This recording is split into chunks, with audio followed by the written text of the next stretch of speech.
Pernah gak sih kamu lembur sampai malam, tapi besok paginya tetap harus masuk kerja jam 8 tanpa ucapan terima kasih, apalagi uang lembur. Rasanya kayak capek dua kali, capek fisik dan capek hati. Kalau kamu ngerasa begitu, kamu nggak sendirian.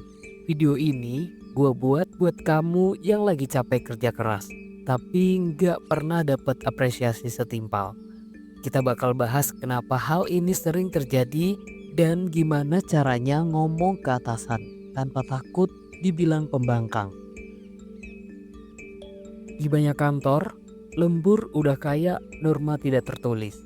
Padahal, secara hukum dan etika kerja, lembur harus dikompensasi. Tapi kenapa tetap terjadi? Karena ada budaya kerja loyal sama dengan kerja sampai malam. Ada juga atasan yang nganggap lembur itu bukti dedikasi. Yang lebih sedih, ada karyawan yang ngerasa nggak bisa nolak karena takut dicap gak kooperatif.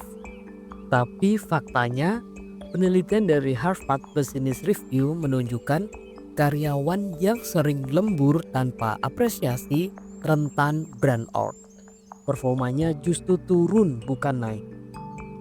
Contohnya Raka, teman gua di divisi finance. Dia sering banget diminta revisi laporan tengah malam. Awalnya dia nggak enak untuk nolak, tapi lama-lama malah dianggap biasa. Bahkan ketika dia nggak bisa, bos bilang, "Loh, biasanya juga kamu bisa."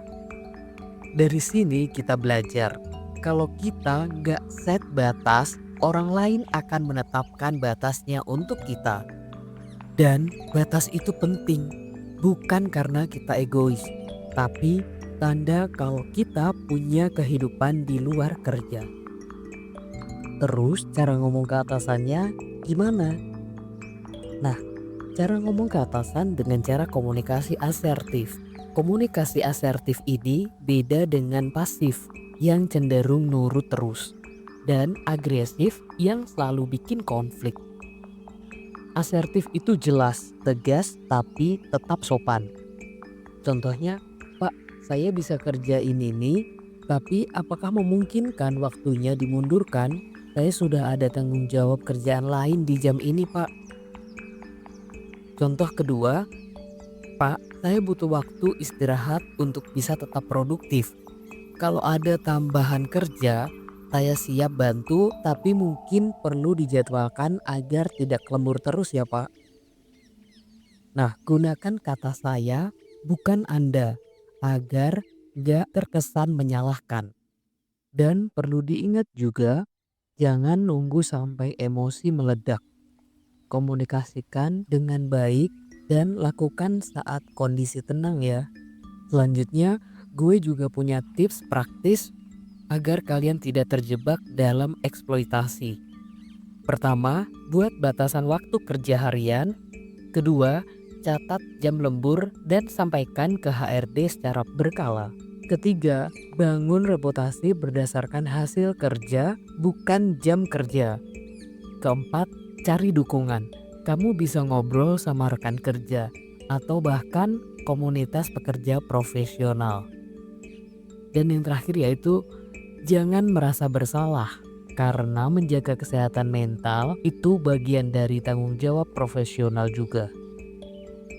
Lembur tanpa apresiasi itu bukan cuma soal waktu, tapi soal rasa dihargai. Kalau kamu ngerasa kerja keras kamu gak dihargai, mungkin sudah waktunya kamu menyuarakan batasmu. Gimana pengalaman kamu? Pernah gak sih lembur tapi malah kayak dianggap hal biasa? Coba share cerita kamu di kolom komentar ya. Siapa tahu bisa bantu yang lain juga. Jangan lupa like, subscribe, dan aktifkan lonceng biar kamu nggak ketinggalan konten-konten seputar dunia kerja. Dan cara bertahan di kantor tanpa kehilangan akal sehat. Sampai jumpa di video berikutnya.